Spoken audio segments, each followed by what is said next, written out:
যার 12 ঘাটের পানি খেয়ে অভ্যেস, বিয়ের আগে বা পরে 12 ঘাটের পানি খেয়েছে, সেই লোকের স্বামী যদি প্রবাসী হয় তাহলে সে পরকীয়া করবে, এটা 100% নিশ্চিত।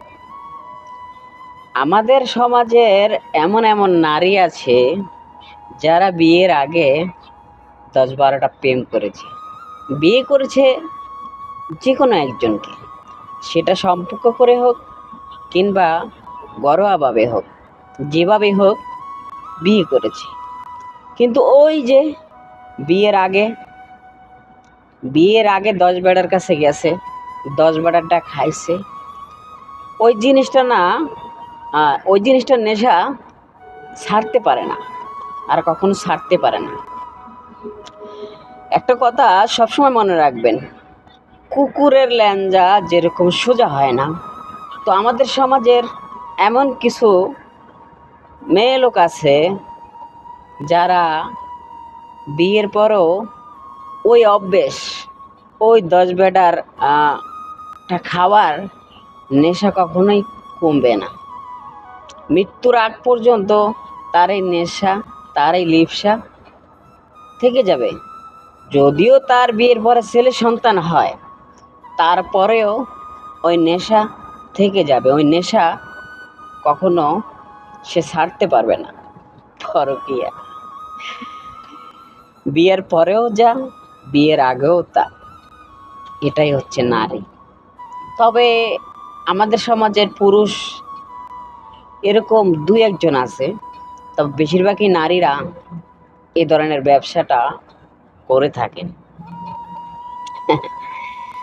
পরকীয়া করলে পরকীয়ার ফল ভালো হয় না, সেটা হয় অতিরিক্ত ভয়ঙ্কর। সেটা সে হয়তো এখন অনুভব করতে পারছে না, কিন্তু একসময় তার অনুভব হবে, অনুশোচনা হবে, কিন্তু সেদিন কিছু করা থাকবে না। থাকবে না পাশে তার স্বামী, থাকবে না তার মা বাবা, থাকবে না তার অতি আদরের সেই ফুটফুটে সন্তানটি, যেটা একসময় তার বাবা তার কাছ থেকে ছিনিয়ে আনবে। ছিনিয়ে আনবে কেন?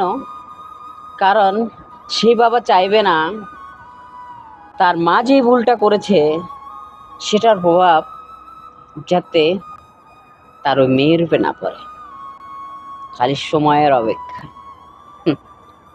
পরকীয়া করেছ, করো, আরো করো, আরো করো। আমি জানি আরো করতেছো, করতে থাক। I know, don't care. উপরে একজন আল্লাহ আছে, বিচার তিনিই করবেন। শুধু ধৈর্য আর সময়ের অপেক্ষা। আমি তাকে নিয়ে একটু টেনশন করি না, একটু টেনশন হয় না। যতটা টেনশন হয় শুধু একমাত্র কলেজের টুকরা মেয়েটার জন্য। আজকের ভিডিওটা এ পর্যন্ত ছিল। ভুল ত্রুটি হয়ে থাকলে ক্ষমা করে দিয়ে পাশে থাকবেন। আল্লাহ হাফিজ।